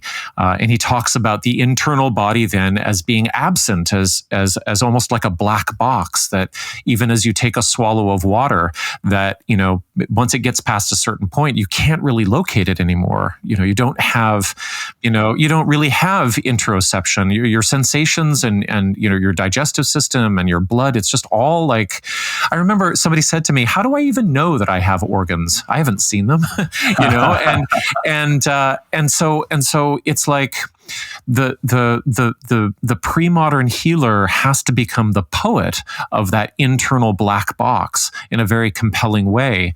But the funny thing is that, when we move into medical discourses and techniques that lay people can't interpret, but seem to be, but we're told that they're evidence-based, the black box is still there. We can have the imaging, even we can have the blood work, but we can't read it, and so we're still sort of looking at something within ourselves as lay people that we can't understand, and we're depending upon this interpretive presence. And if they're not up to the task of the pre-modern shaman or the pre-modern healer, who is going to invest that interpretation with deep meaning, then there's going to be a problem. Yeah, and really, you're extending on what I was saying, right? About how scientific method is what our curiosity about how the world works evolves into, and we've always had an intuitive sense that there were invisible realities that were affecting what was visible to us, right? That there was something in the black box that was powerful and that was of the essence. Right. What science allowed us to do is to extend our senses in ways where we could actually look at that stuff and interact with it and create an evidence-based sort of model about how all of it works. But it's still dealing with what for the rest of us in our everyday life is an unseen, mysterious reality, which is why in some ways people sometimes talk about doctors as being sort of the new priests of some sort of scientific religion. To answer your question, dissection is relatively new on cadavers. Right. It was considered taboo and illegal in many societies, so you couldn't actually do it because it was seen to be an insult to the spirit and what a human is. Thankfully, some people got it together and realized that we should be doing these things. It also reminds me of Julian talking about the evolution of science. The single blind trial was a great idea, with vitamin C and scurvy, and being like, okay, you guys take citrus and you won't, and we'll see what happens. But then along the line, someone realized, well, if they know that they're getting what they're getting, that's going to influence the outcome. Or if the doctor knows, it's going to influence the outcome because they might be able to read it on their face. So let's create the double-blind trial. And the double-blind trial has a replication problem, which we're now understanding. So there'll be something that comes out of that. fMRI machines only measure blood flow. There will be better measurements. We so often forget that we're living through history right now, and that in 100 years, some of our practices will be seen as barbaric, and that's okay. But I do think it is important. Christiane Northrup will be vindicated. But hold on. This is important because if in 1,000 years from now, however long you said, Derek, we see some of our practices as barbaric, it still remains highly unlikely that we'll go, oh, but actually how we did it 1,000 years prior to that was the real way of doing it. Right. That doesn't tend to be how it fucking works. I know, and that's what's so befuddling about it all. When people are like the shamans, and I'm like, the shamans were taking the psychedelics. They were just talking to you after the experience. What kind of healing? Like, I don't understand the romanticization of the past of healing, as if sure, there were probably some amazing methods, and it tracks back to Matthew's original question that started this. I'm sure there are traditional Chinese herbs that do what they say they do. And you know what? Let's use them, but at least be honest with the evidence. That's right. And the other thing that it makes me wonder about is, if the way that most of us experience medical visits can somehow be reimagined. And I know some doctors do this, some medical doctors do this, where there's some element of experiential richness, relational kind of empathy, some meaningful sense of entering into an experience where you do have that positive state change. It's like the phenomenology somehow gets really, really lost, so that it feels like this very mechanistic experience, even though you're being given something that is so powerful, right? That most of the medicines you're given have such high efficacy. What that might, it seems like it's important culturally and psychologically. And it points to a book I think I've referenced before by Daniel Offrey called What Doctors Say, What Patients Hear. And it's about the lack of communications with doctors and patients, and the fact that the average patient gets cut off like 14 seconds into explaining their problem, right? Or that the average patient only talks for like 90 seconds during an entire doctor visit. And it's a fantastic book. I highly recommend it. But it really started me thinking about the ritual of medicine and how important it is. I remember when I lived in Brooklyn, I had to switch doctors from the one I had in Manhattan because of my health insurance plan. And I went to this guy. He was a very old school doctor. The first visit, he just talked to me for 45 minutes. And I was like, wait, is this okay? You're actually, because my last doctor I liked a lot, but I never had more than 10 minutes with her. And then here's the guy just talking to me about my life.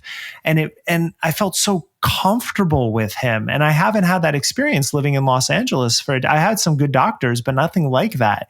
And if we don't understand that one-on-one bonding with your care practitioner is part of the healing process, whether you want to be your shaman or your doctor, whatever it is, that's such an important component of all of this. One idea that I've heard floated is actually at a Harriet Hall lecture during the Q&A is someone said, what do you think about the possibility that doctors might have an assistant, as most doctors do anyway, but that assistants might be prepared to have that relational exchange in a way that feels more humane and meaningful, and that contextualizes it in some way that activates the ritual, because I feel like the ritual is important, and there's all these psychological components, and they may even have a psychoneuroimmunological effect on the person, speaking of placebo, right? But how to do that without falling back onto some kind of pseudoscience, I think, is the important question. Yeah, there's really no, and that's the hardest thing I think for people to grok, is that there's no cure-all.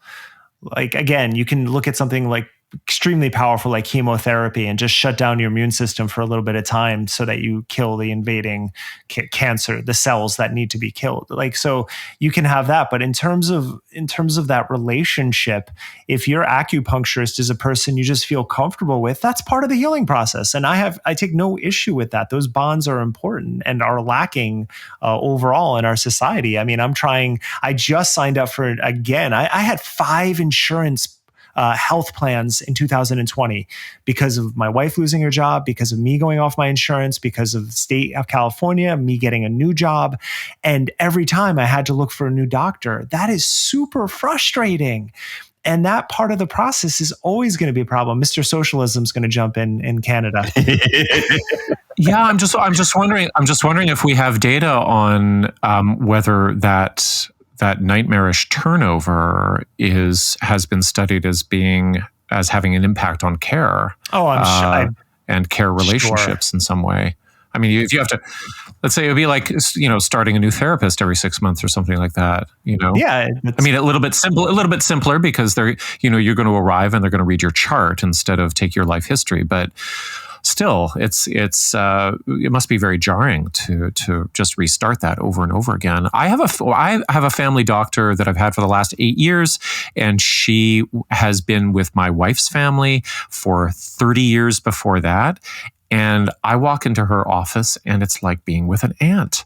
I mean, I only see her every 6 months or something like that. But like the relaxation that I have from her knowing, the basic outlines of my life and what I do is just extraordinary.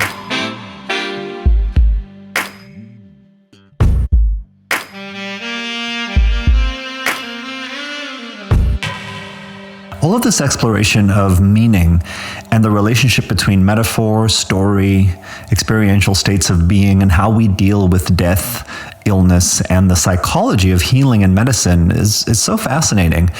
But I always come back to the problem that metaphors will consistently be taken literally and seen to have the wrong kind of parity with scientific statements unless we make really clear distinctions. And nowhere is this problem more apparent than when an unevidenced cure, believed in for poetic, magical, or ancient traditional reasons, crosses over into being applied with medical precision and penetration. So I have a short story to share that exemplifies this. I recently talked to someone I've known for over 20 years who long ago told me a jaw-dropping story about her family's involvement with a man who presented himself as a pioneering doctor of Chinese medicine. I want to offer as a caveat here that this is just one anecdote and it isn't intended to represent any particular group or method. Rather, it is a tale of what can go wrong with ill-considered credulity, unqualified claims, and an authoritatively wielded syringe. This Dr. Ha had apparently become revered in celebrity circles where he made house calls and administered very special treatments. My friend's father was at the time a very well-respected UCLA history professor and acclaimed author who had worked as an advisor to several presidents. He heard about this mysterious doctor to the elites and started having him visit their Pacific Palisades address. At some point, father, mother, and daughter began receiving injections from the good doctor that he claimed variously contained very special formulations of velvet deer antler, angelica ginseng, and papaya extracts. Things did not go well. The mother, seeking help for perimenopausal symptoms, went through a time of extreme hormonal imbalance, which cleared up after she discontinued the injections. But the father fared much worse. Treatment for his Achilles tendonitis was injected right in between the tendon and the bone, and he ended up with a hole clear through that area of his body because the tissue became necrotic and had to be removed. The treatment also resulted in pockets of infection throughout that leg. During the course of his later medical treatment for the damage caused, the possibility of having to amputate his leg was ever present. Thankfully, that didn't happen. And the daughter? She was 18 at the time and had mono. The injections she was given eventually led to Cushing's syndrome, symptoms of which included a very swollen moon face, losing 25 pounds in about 6 weeks, losing half her hair, and sleeping roughly 14 hours a night. She also had chronic recurrent UTI and sinus infections. When she eventually went in to an endocrinologist, they reviewed her blood work and told her she had 0 male or female sex hormones in her blood, saying, "We don't know how to treat this because we don't know what he was injecting into you." It took her a year to fully recover.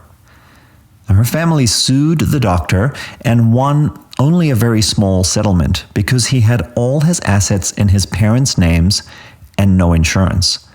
Word spread that others had also experienced ill effects from his attentions, and after some time, he disappeared from that swanky Pacific Palisades scene.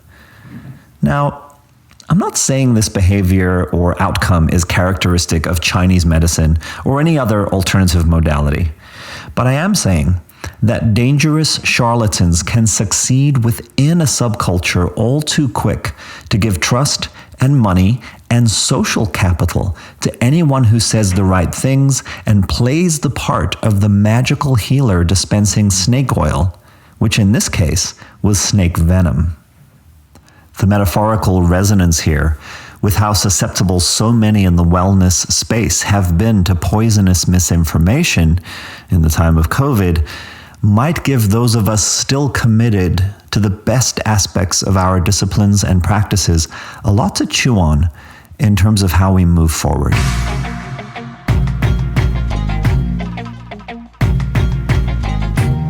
So the last 2 weeks were pretty heavy with cult history and Kundalini and Katie Grigg's COVID cult jacking.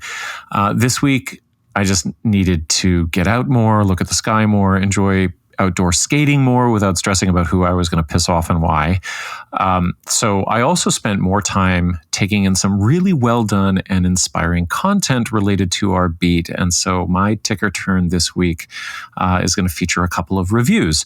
First up, it's hard to overstate how influential QAnon Anonymous has been in not only that QAnon space, but also in the conspirituality space. The podcast has been wildly successful in terms of reach, and they've won at the indie production contest too at $54,000 a month on Patreon, which is excellent. And I just want to say that before anyone side-eyes that, let's remember that freelancing, which these guys do, is a roller coaster of mostly bust and boom. And what I've seen over the past 2 years is 3 diversely talented workers creating a jagged symmetry to apply to one of the most vexing, absurd, dangerous, but also unintentionally hilarious phenoms of my lifetime. So, you know, I've really appreciated how their intersecting skill sets have worked. You know, Jake's film writing and Julian's Dadaist comedy is just the perfect digestive for Travis's hyper-rational and meticulous reporting. There's a real gelling of form and content here that expresses the best faces of postmodern analysis, in my view. But most importantly, I think they've approached or perhaps fell into this topic with a solid education in political analysis, which means they can have longevity. They're going to be able to add depth to the landscape, to cast the phenomenon of QAnon sympathetically within the implosions of late capitalism and the opioid crisis, for example, but then also maintain a sober view of the hypocrisies of liberals that are pretending to be progressive when they so often embody the legitimate deep state of surveillance capitalism that QAnon is partly railing against. So this means that they've also been on high alert for at least a year against excessive analysis or carpetbagger commentaries that fall into what they have pegged as blue anon, or the tendency for Democrats or Democrat-leaning thinkers to engage in a more socially acceptable conspiracy mongering around things like claiming too confidently that Trump was a formal Russian asset, for example. And what I find important about that ability is that it doesn't narrow their reporting down to heroes and villains, because I think they understand that there's just too many moving parts in this enormous diorama for comic book reasoning to guide their take on QAnon. And I'd say that just as with conspirituality, you can't understand Christiane Northrup without understanding the demographics, the economies, the networking and ideologies of the New Age, and also how her virtues are inseparable from her delusions.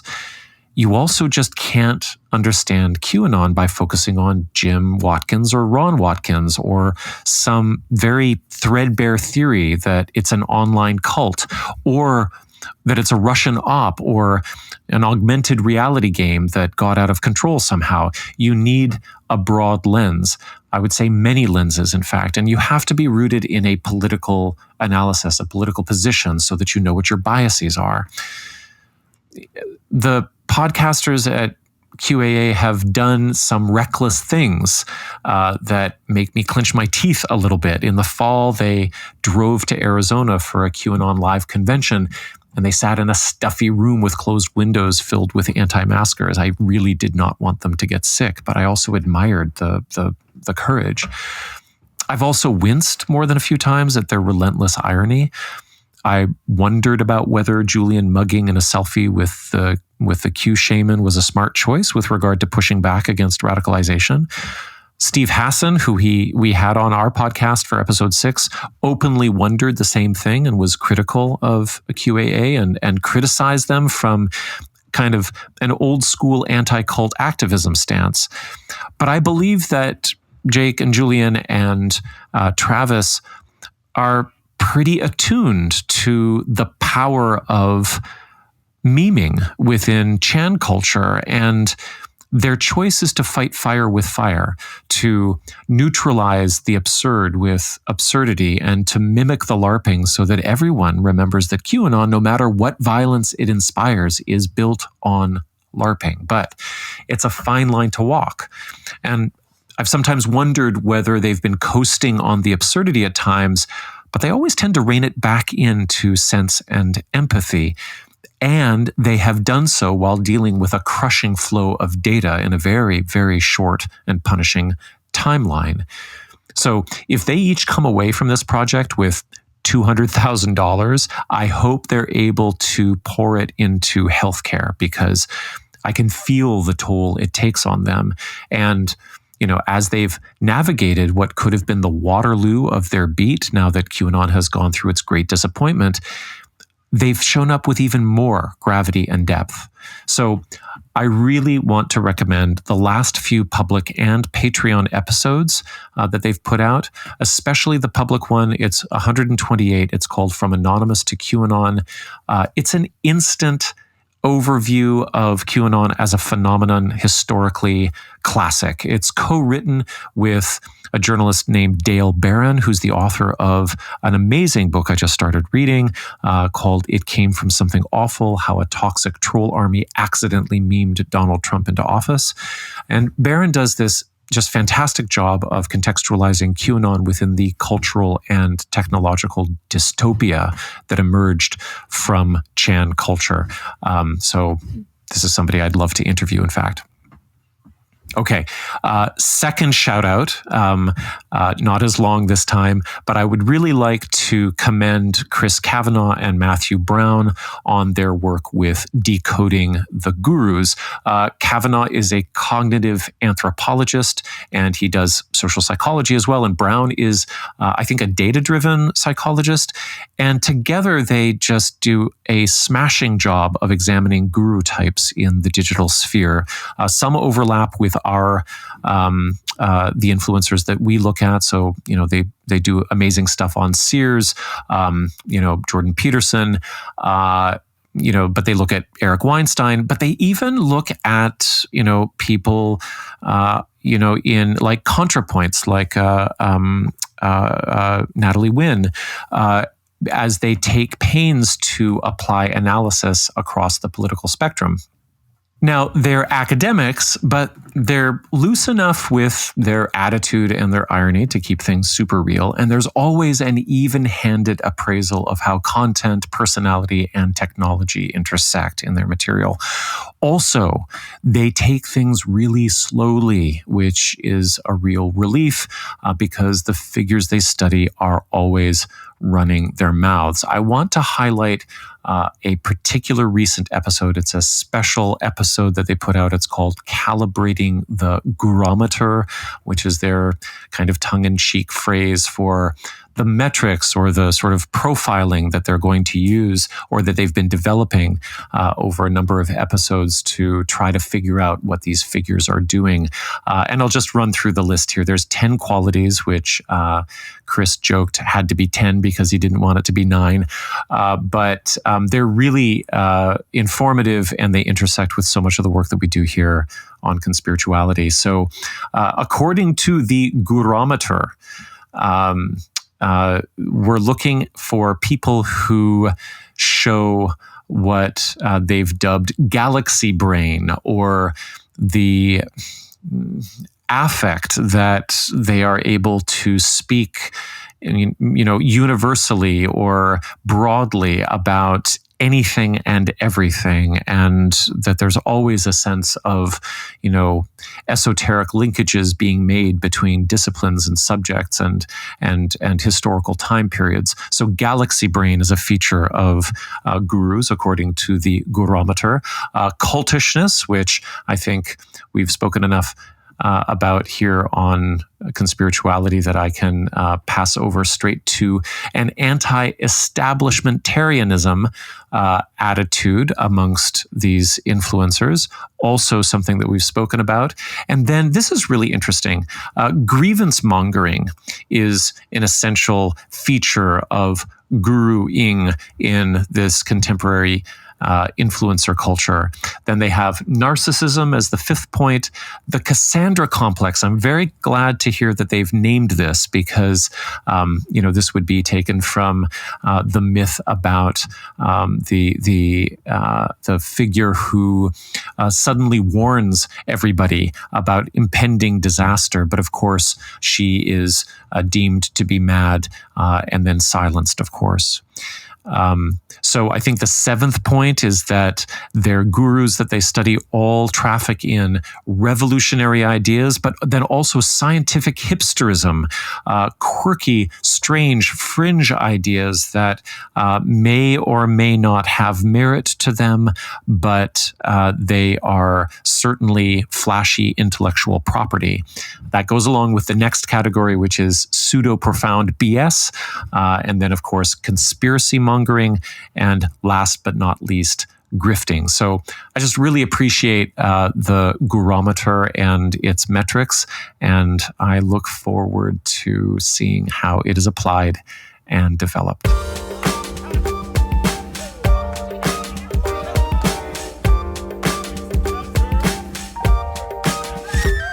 So to conclude episode 38, and to throw some weight behind a more not all natural healers position, I've got an interview here that explores what some folks in the naturopathic doctoring world are going through as they navigate this zone of what feels like a culture war between natural and conventional medicine.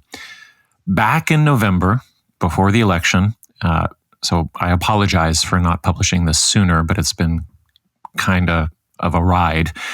I sat down with Dr. Juniper Martin, who's a naturopathic doctor in Seattle, and Adriana Gerardino, who's a fourth-year naturopathic doctor student in Arizona, to discuss their work with something called the Naturopathic Alliance, which is an organization they helped to found early on during the pandemic to combat some of the disinformation they were horrified to see spreading out through the networks of the naturopathic world. They also take a really strong stand against strands of libertarianism in naturopathy, which shows up as a real allergy to looking at social determinants of health. I wanted to know what they were doing in the face of the influence of people like Christiane Northrup and Zach Bush, who I know from my contacts in Toronto have had a super polarizing impact on the naturopathic community. In May of last year, the Naturopathic Alliance released their first manifesto-type statement in relation to the pandemic. Here are the bullets, and I think they're really powerful, so I'm just going to read them. The Naturopathic Alliance has formed to disseminate quality information amongst the public and our profession. A summary of our concerns are as follows. We acknowledge the significant risk to public health and safety posed by the SARS-CoV-2 virus. We support the recommendations of public health experts and physicians to practice physical distancing and wear masks. We acknowledge the effects on mental health with distancing recommendations. We acknowledge the financial sacrifices required by stay-at-home measures and their impact on the economy. We acknowledge that the most vulnerable people before the spread of SARS-CoV-2 are the most vulnerable people to infection and severity of disease. We honor essential workers who must live in close personal contact and those who lack access to PPE, and we understand they are overrepresented by Black, Latinx, Indigenous, and poor communities. We are concerned with the ability of social media to amplify the most extreme voices by using truth-teller tactics to gain fringe popularity. We discourage any regulated healthcare professional from using these tactics when engaging with their patients or the public as members of a healthcare profession. We feel that critical thinking and the careful evaluation of evidence is of the utmost importance, and that together we all have a role to play in reducing the spread of malicious information that undermines the functioning of our society and communities. We are committed to provide and encourage sensible, accurate public health messaging and be a resource for vetted research while engaging in health promotion to improve patients' resilience to infection. So I think that's a great statement. I really appreciate the work they do in this very tense time. Here's my interview with them. Well, Juniper and Adriana, thank you so much for joining us on Conspirituality podcast. And I was wondering if, to begin, you could walk us through the basic details of how a naturopathic doctor in the US, and it might be different in Canada, becomes educated and then licensed, because I think having that groundwork will really help us understand what you're trying to do with the Alliance and its interaction with current affairs. So to become a naturopathic doctor and have that title, you have to attend your regular undergrad education, have a 4-year degree. You do have to do science prereqs, as with any medical education. The schooling itself is a minimum of 4 years, depending if you add on extra studies in like midwifery, Chinese medicine, things like that. It can end up being longer than that. Once you graduate, you have to sit for a board exam. Again, just like with any medical education, that is ran by a different organization in Canada than it is in the US. You are then board certified. There are residencies available. They're not mandatory for everybody. That is the same for all primary care programs, whether or not it's a naturopathic school or traditional medical school. The goal for naturopathic school is to create a primary care provider, and people then go into specialties, of course, but that is the basis of our education. And then licensing from there, that proceeds from the board exams and so on? Right. And so licensing is where things get complicated, and it's a good jump off point because it is part of the problems that we face these days. So licensure, we do not have federal licensure in the United States. And in Canada, it is different from province to province what the scope of practice is. So that gives us a lack of infrastructure because each state is very different. In the US, 22 states are licensed, meaning we have insurance coverage to some degree. In Oregon, where I practice, we have the exact same scope of practice as an MD. So I can do anything that a regular primary care medical doctor does. And that varies again from the other 22 states just slightly. And then there's all these states where people are unlicensed. And there are what we call diploma mills, where people who are just anybody can go and take online courses for a year, and then they can call themselves a naturopath. They can't call themselves a naturopathic doctor. But they go about saying they're naturopaths. They're not schooled in any way. Like, they're dangerous people. Right. And the public wouldn't have any real sort of education on the difference between those terms. Okay. Right. None. Wow. So it becomes very, very messy, very, very fast. Right. We do have a federal organization here in the US. In Canada, there's also a nationwide organization. And, they have a huge task in trying to organize all of these disparate states that have different coverage. So that is problematic. Our state orgs tend to do the bulk of the work for us in terms of lobbying and insurance parity, things like that. Right.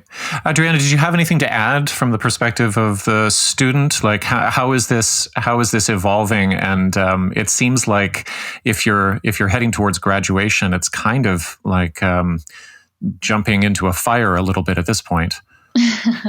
Well, with COVID-19, absolutely, things are quite different now. We've just seen opportunities to secure employment change with just as businesses are closing, right? Medicine is no exception to that. I will say just a quick clarification with what Juniper was talking about, as far as us taking our licensing exams, we are licensed then. Board certification is kind of like specialties otherwise that people can do. You can do like homeopathy, you could do natural childbirth. Yep, exactly. There's a few other ones. There's now going to be psychiatry. So there's a couple specialties that folks can go into to get board certification, but we are licensed in those 22 states, as Juniper mentioned. Right. Now, if the ND was able to get board certification in psychiatry, would they be board certified in the same way that a psychiatrist was? No, there's always different. Okay. Yeah, okay, there's always different rules as to what medications can be prescribed and things of that nature. But yeah, constantly evolving. And that again is state dependent in terms of our prescriptive rights.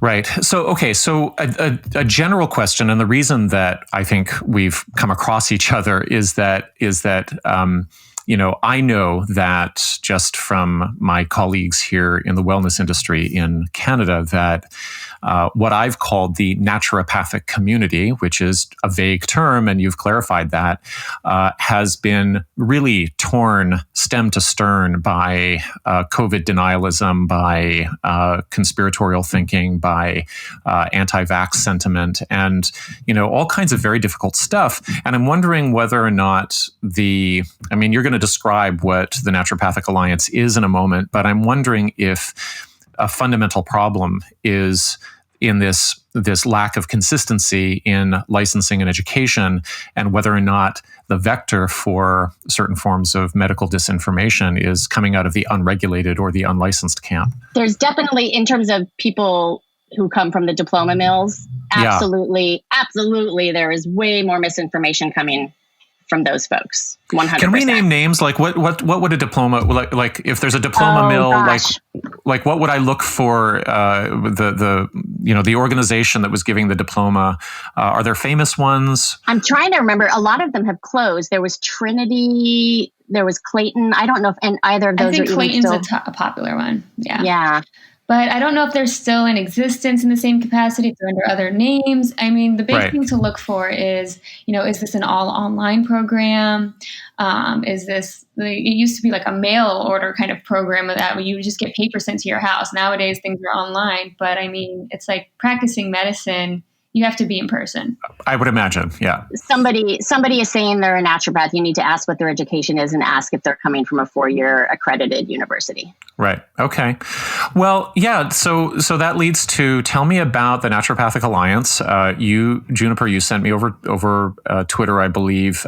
Look, thanks for the stuff you're doing on your podcast, and look at our statement that's trying to clean up some of the mess within, or that's associated with naturopathic medicine at this point, unfortunately, due to COVID. What is the Naturopathic Alliance, and how old is it, and what are you trying to do? So Naturopathic Alliance started on a wonderful text chain. It's just a bunch of docs and students, because I'm a student, and we were just kind of chatting about what's going on, what are we seeing.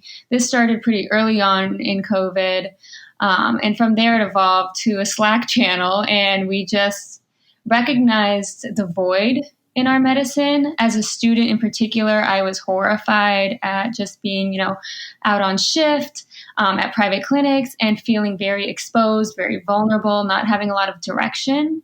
And we all came together and just were like, I guess we need to do this because we haven't lived through a pandemic before, recognizing that people just don't really know what to do, and felt a real need to organize and put out collective, cohesive, coherent information that was evidence-based. Well, I mean, you have a very robust statement that Juniper sent, and it's called, we'll link to it in the show notes, but it's called Taking a Stand, Acknowledging the Harm of Racism and Misinformation During the COVID-19 Pandemic. Now, you foreground racism at the top there. Can you say a little bit about that? I want to backtrack just slightly in that we had an original statement that came out on May 9th, it's on our website, it's on the homepage, there's a link to it.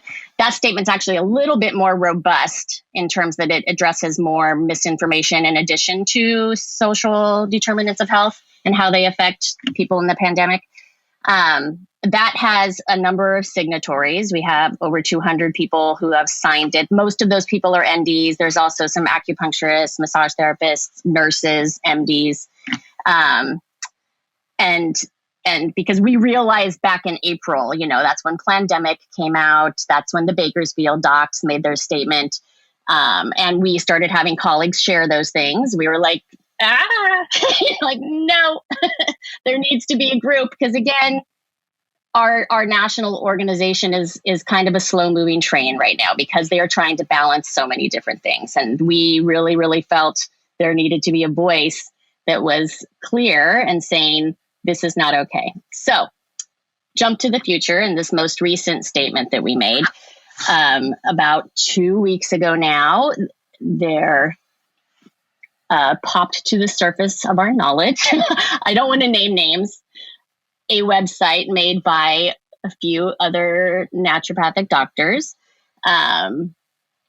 who are bigger names. They're influencers, you would say. Right. And this site has very, very racist leanings. It actually has a gallery of memes as like part of its evidence, which include memes about all lives matter. Yeah. Oh, wow. Yeah. So it's flat out politicized. Oh, yes. And right, okay. the person who is one of the founders of this site and the lead for it is somebody who believes that George Floyd's murder was staged, that it's all, Bill Gates is evil. This is all part of a master plan to take over the world and have totalitarianism and forced vaccination, et cetera, the narrative. So thankfully, this, and it's not a greatly put together site, blah, blah, blah, and it isn't getting a lot of traction, thankfully, but they are asking for signatories, which is interesting. And it's interesting to see the people who have signed it. And this was kind of because that's all public. Yeah. Right. Now, and can I just ask that the people at the center of it, are they licensed NDs? Just to go back to our original conversation. The person at the center of it, trying to decide how much to say because I don't necessarily want to name names. He went to a Canadian school but has not maintained licensure. Okay. And is someone who believes that the schools are taking away the roots of naturopathic medicine.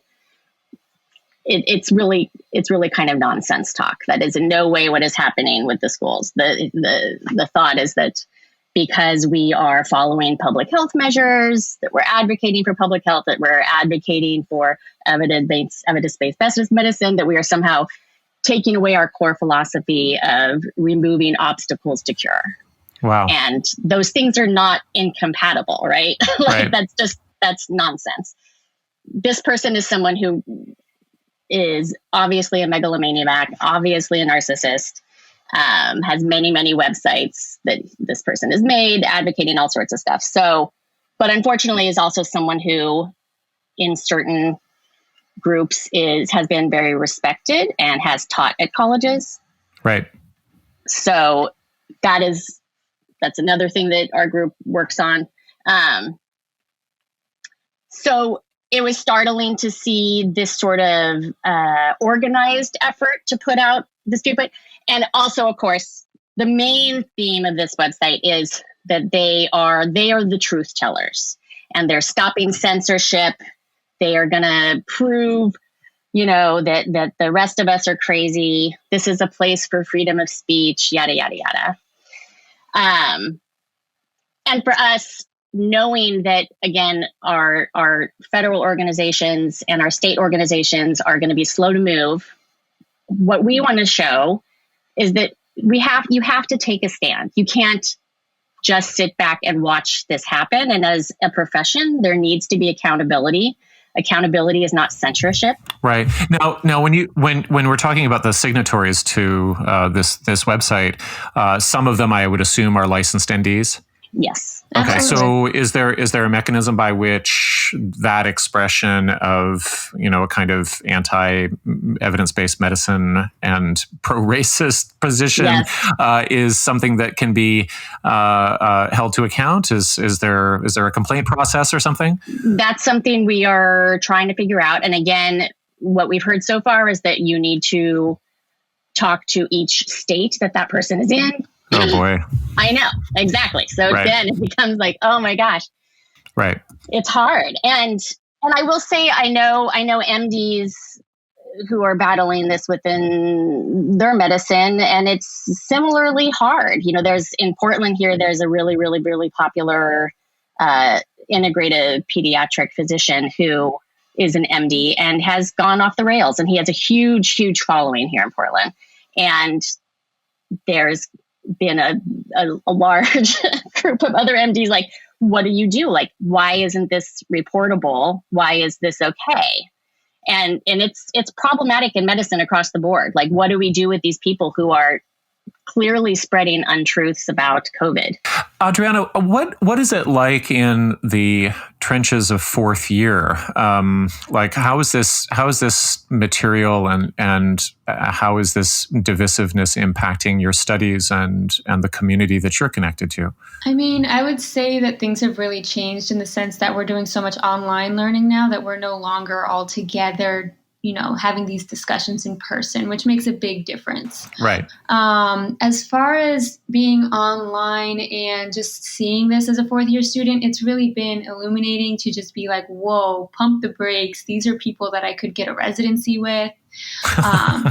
These are people who could Right. be employing me, and I don't want to put myself into that situation where I would have to be in an abusive and racist environment. That's not healthy for me. That's not healthy for my patients.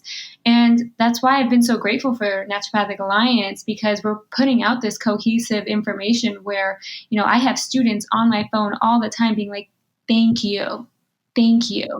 Because I wasn't getting this from anywhere else. And they were ready to close the door and book it. And they were like, I'm going to leave this field. I don't want to be in this. And I was like, I hear you. Absolutely. And neither do I. Right. And for them, and perhaps for you, was it sort of another bucket of water bailing into this feeling that perhaps the discipline doesn't have firm enough guardrails, and perhaps it is. I mean, I don't know. Maybe this is an assumption on my part. Would you say that naturopathic medicine is more porous to conspiratorial thinking, or to disinformation, or to what we're seeing now? I will say it's not exclusive to naturopathic medicine. We For sure, across right. the board. We see across the board in healthcare that we just are not providing adequate education to ensure that medical practitioners are anti-racist. Actually, we see that medicine is highly racist. Perhaps, Juniper could speak further to, are NDs actually more porous? We are very individualistic, where people kind of do things their own way. Right. I can't speak to that entirely. Maybe you can, Juniper. This has been written about really extensively already in terms of just the wellness community in general, the type of people wellness attracts. And, a lot of naturopathic doctors came to the profession because they had a legitimate biff with traditional medicine, right? Like there are, we can't say that there's no problems with our medical establishment, especially here in the States, right? Of course not. It's this for-profit machine. It is not patient-centered. It is definitely, there's some movement to try and change all that, but it's also economically predatory, and even from the standpoint. I mean, on one hand, yes. there's a robust criticism of naturopathic medicine being boutique-oriented and inaccessible and too expensive and so on, and there's not enough insurance coverage. But at the same time, it's like I know a lot of naturopathic naturopathic doctors who will also make individual payment agreements, and they're able to do that with their clients because if they were working out of biomedical clinics, they wouldn't be able to do that. So there can be more of a sort of individual economy that's respectful of people's community needs and so on. This is a big argument, I'm in primary care specifically, and I live in a state where we have really, really great parity, and I have full scope of practice. But I have a little micro practice. It is me and my medical assistant and a biller. And I love that because I do get to choose how much communication I have with my patients, what I want to charge them. I'm an assigned primary care physician with our state Medicare, right, our state Medicaid. I get to treat the poorest of our community and our most vulnerable people, and I love it. And I get to tell them, actually, yes, we can do that pharmaceutical, but look, here's these other things you could do for free at home. Yeah. Right. And it makes a huge difference, and it's so gratifying. I mean, that's why I went into this medicine, because to me, it's the people's medicine, right? Like these easy lifestyle changes, herbs, teas. Right. And then your integrity around scope of practice and where you would, I suppose, defend against the charge that, well, actually, it can be dangerous to recommend a home remedy, is that you actually have to know the difference between the efficacy of the home, remedy versus the pharmaceutical.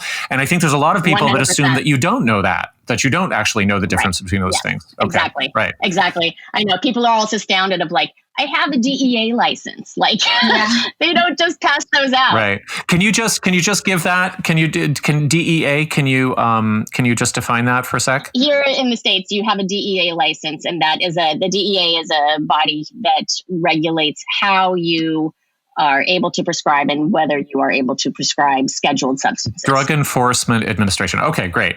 And that it's a license you pay every 3 years here in the States. Again, that's dependent on what state you live in. Not everybody is able to get a DEA license, but every single person who graduates from a 4-year university is trained and skilled to be able to get a DEA license if they were to live in a state where that was available. Right. We do understand the nuances. Right. And, here, again, I live in a state where we have a lot of equality, and I live in Portland where naturopaths are common and we are part of the medical community. I have MDs as patients. I have MDs who refer to me all the time because I have a body of knowledge that they don't have. And we are a part of the community here. Right. And, that is possible. It's not some outlier thing. What impact federally and perhaps culture-wise do you see the Naturopathic Alliance having? Hearing you speak, Adriana, you said something really compelling that you weren't.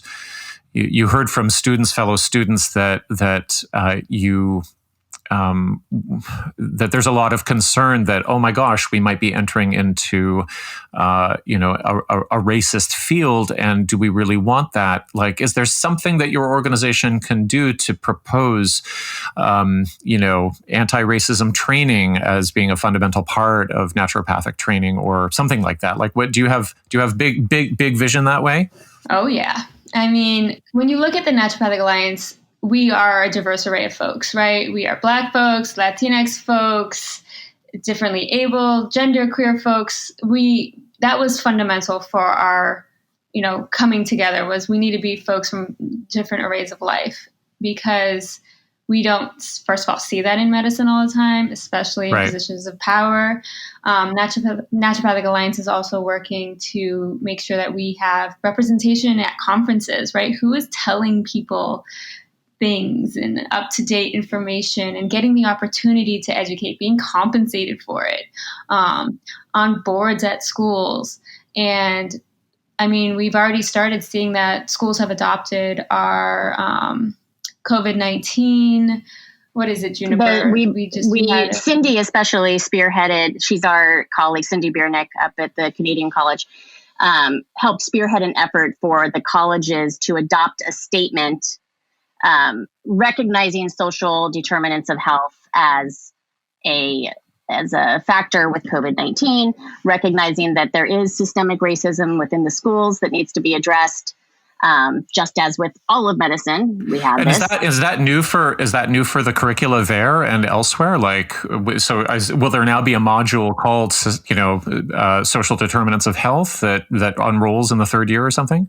It varies from school to school. Right. Yeah. Okay. Yeah, it's been there, but it's like, how do we make it a priority as opposed to like a piece of something that's in the curriculum? It's like, no, this needs to be in the forefront actually, because we have a lot of work to do still. Right. One of the things that has been most painful to the naturopathic doctors, and I suppose the naturopaths, to make that distinction again, that I've spoken to here in Canada, is just how influential certain key figures have been in the disinformation pandemic. I've spoken to people whose hearts are like really broken by looking at materials from Christiane Northrup. Now, she's not a naturopathic doctor, but she's very inspirational in the sort of alternative health scene. And there's a lot of other people that we've studied in the podcast that are sort of in that category of, people who have enormous social capital and who have done a lot of, good or interesting work in the field of questioning, conventional medicine and its biases and its issues and its inequalities. What do you do? What can you do about these very influential figures who are so impactful in your community? I mean, I feel like we need a clean house. I mean, I'm just tired of these folks who, I'm like, who are they? Are these like white, middle class, upper middle class, cis white folks? I'm like, who are these? Why are these people the ones who are continuously having these conversations and having all of this influence? And like, let's bring in some other people. I'm excited to see my colleagues, Black folks, queer folks, just having space in these conversations. I'm ready to clean up. I would agree in that we amongst us in the Naturopathic Alliance, we have our decompression sessions where we will just be like, oh my God, what's happening? Not this person also. Right. But our focus is really on behavior and let's not center these people more. Like, if they want to burn themselves down, let them go do it. Like let them create a void. Like Adriana said, let's bring in those voices that haven't had a voice yet and who have been there all along. One of the reasons that so many of these folks have the platform they do is because they are white upper class people. They're also charismatic, and so this may be the last question that I have is that when we study people like Dr. Zach Bush, again, not an ND but an MD, but I know that his material goes through naturopathic circles, and the dude basically does evangelical sermons and on every podcast that he does, and they're kind of like padded with medical language or pseudo-medical language. But I'm wondering who from the Naturopathic Alliance is going to be able to present that same kind of fire, because one of the things that we are looking at is, unfortunately, correcting disinformation is a very sort of unattractive and boring enterprise that's very difficult to catch people's attention with. So I'm just wondering if you've got any fire breathers on your team who are I don't know, doing debate prep or something right now. We are trying to start some lives to get faces out there, because we know that is what hooks people, these live discussions. And that's one of our goals coming up, is how do we incorporate that? And it is, like you said, it is really, really tricky, because a lot of these folks, the reason they're charismatic is because they're narcissists, right? Like, they know how to work the crowd. Right. And so, how do you bring that kind of charisma and fire to something, like you said, that is like boring? Like, oh, actually, the truth is it's really complex. And we just have to pause, and we have to wait for information to come in, and it's all going to be fine, but just like slow down. It's like, the boring grandma, so That's so okay. Maybe that's another angle, though. Just if we brainstorm this a little bit, is that Christiane Northrup is distinct in this way because her charisma is grand, maternal, matriarchally, whatever, and she is a little bit boring and chatty, and I'm wondering if that's an angle to oppose. In a way, that you don't necessarily need the fire and brimstone, but rather somebody who's like just a funnier and better version of Christiane Northrup. And it's tricky because she had a platform kind of built in for her because her books were already popular, right? And so she could kind of start talking, and no matter how boring she was, people were going to listen. So right, it becomes tricky. But you're right in that. If we could figure out a way to make that happen, it would be great, because that is what people crave. They love that fire and they love that cult of personality. Right. But at the same time, it's hard because you don't want to feed into it also. Right. Exactly. Playing with fire for sure. Yeah. Well, is there anything else that you'd like to finish with? I'm really grateful to have a couple of NDs on because, we've been asked by our listeners to make sure that we do that. And I hope that we keep doing that. So yeah, anything else that you'd like to say? I would just say, I encourage people to go to the American Academy of Naturopathic Physicians website if they're interested in learning more about our education. They have some great information there. The Canadian Association of Naturopathic Doctors also has a good website. Absolutely visit our website. We have some awesome content. I love our two statements that we've made, the one from May 9th and then the one from this last week. It's powerful. We also are looking for contributors. We have some information there. If people want to contribute, we are there and would love to share content from other people and other experiences.